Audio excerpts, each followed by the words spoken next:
Jadi NHK Jepang itu merilis data betapa meruginya Jepang oleh akibat pembajakan industri manga mereka di luar negeri ya. Yang mana ini diperparah dengan apa ya kan dengan aplikasi-aplikasi baca manga ilegal ya ternyata ada di Google Store dan Google Play Store dan segala macamnya ya. Jadi mereka udah mendata ada sekitar lebih dari 1.200 website bajakan. Ya mungkin itu website-website besarnya ya yang berkembang itu kata mereka di Vietnam, di Southeast Asia, di SEA berarti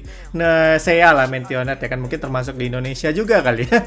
Dan yang lebih buruk lagi itu bagaimana bahkan lolos di aplikasi smartphone gitu kayak di Google Play Store mungkin ya atau di yang lain itu bisa di-download. Padahal itu website baca manga ilegal. Gua pun heran ya kan kok bisa Google nge-approve aplikasi-aplikasi tersebut. Tapi ternyata beneran tembus sama mereka ya. Jadi membuat orang-orang makin banyak yang membaca manga ilegal bahkan berlangganan di website baca manga ilegal atau aplikasi ilegal. Jadi ya mereka langganan ngeluarin duit biar nggak kena iklan tapi di tempat-tempat yang membaca manga ilegal. Tentunya bagi Jepang ini sebuah kerusakan atau damage yang sangat besar ya. Sementara di Jepang sendiri itu mereka udah berhasil menekan pembajakan ya kan yang mana kita dulu sering mendengar tahun 2021 banyak ditangkapin itu pembajak-pembajak di dalam Jepang. Setelah sukses menekan pembajakan di Jepang hampir 300% berkurangnya ya yang mana sekarang mereka pengen fokus di luar. Yang mana total kerugian itu sekitar 381 miliar yen atau sekitar 39 triliun 875 miliar. Jadi rugi 39 T anjir dari industri manga gitu karena banyak yang baca ilegal dan gratis.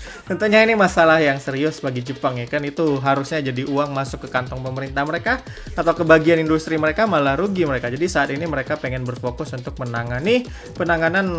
website baca manga ilegal itu di overseas atau di luar ya. Kira-kira langkah apa yang akan diambil Jepang ya kan saat ini mereka masih bicara bagaimana mereka akan mengatasinya ya dan ya banyak yang membicarakan seharusnya ngajak kerjasama juga dengan Google ya karena memang tiap orang nge-googling ya kan biasanya yang muncul di rekomendasi Google itu adalah website-website bajakan yang dia paling atas ya jadi itu masalah juga ya kan dan juga bagaimana Google tadi nge-approve di Play Store aplikasi-aplikasi baca manga ilegal tadi atau di Apple bahkan gue kurang tahu kalau di Apple Store tapi kalau di Google Play Store memang pernah gue lihat website atau aplikasi ilegal yang seharusnya nggak ada di Play Store ya kan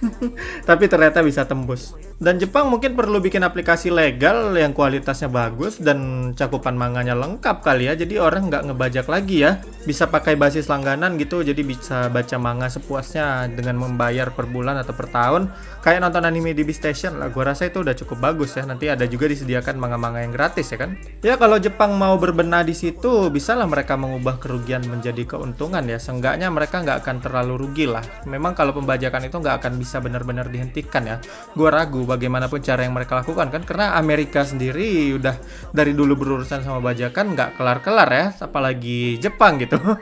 tapi ya itulah dia entah langkah apa yang akan mereka lakukan kita juga nggak tahu ke depannya bakal seperti apa tapi kalau memang mereka mau bikin aplikasi legal yang murah gampang banyak isi manganya mungkin orang-orang akan beralih mungkin ke situ ya daripada dibajakan juga banyak iklannya ya kan apalagi iklan judi slot itu ganggu banget serius tapi ya itulah dia gimana menurut kalian